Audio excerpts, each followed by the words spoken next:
Kaladkarin, ikinasal na sa UK.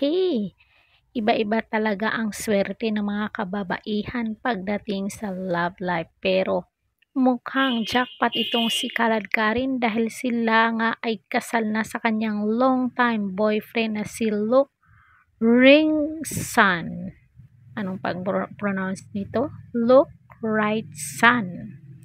Sa kanyang Instagram, binahagi ni Kaladkarin ang ilan sa mga litrato mula sa kanilang kasalan na naganap noong ika-8 ng Setyembre 2024 sa Ravenhall County, United Kingdom.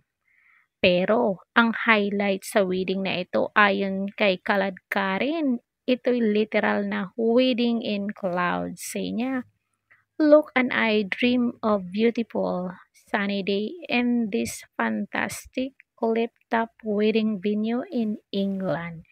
It's supposed to have the best overlooking view in North Yorkshire, but on our wedding day, ironically, the views were covered by thick fog. It was almost zero visibility. What a one in a million chance." Hindi naman ito naging hadlang sa kasiyahan ni na Mr. and Mrs. Wrightson. Dagdag pa ni Kaladkarin, "Unlucky, not at all, marrying the love of my life, surrounded by our dearest friends and families, makes me feel like the luckiest woman alive. And hey, who else can say that they got married in the clouds?" Isang surprise guest pa ang dumating, si Carla Estrada. Marami ang natuwa sa kanyang pagdalo dahil patunay ito na wala na talagang bad blood sa pagitan ni Lady Kaladkarin.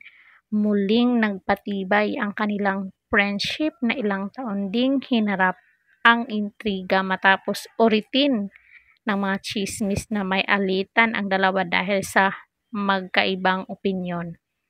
Agad rin naman nilang nilinaw ang issue. Sa totoo lang, bibihira ka talagang makahanap ng unconditional love, yung alam mong mamahalin ka ng buo at walang pag-aalinlangan. Kaya naman talagang winner sa life itong si Kaladkarin.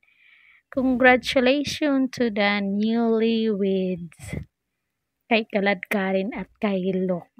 So, comment down kayo dyan mga marites kung ano ang inyong naging pahayag dito. Don't forget to like, share, and subscribe Caridad Official TV para updated kayo lagi. Thank you so much.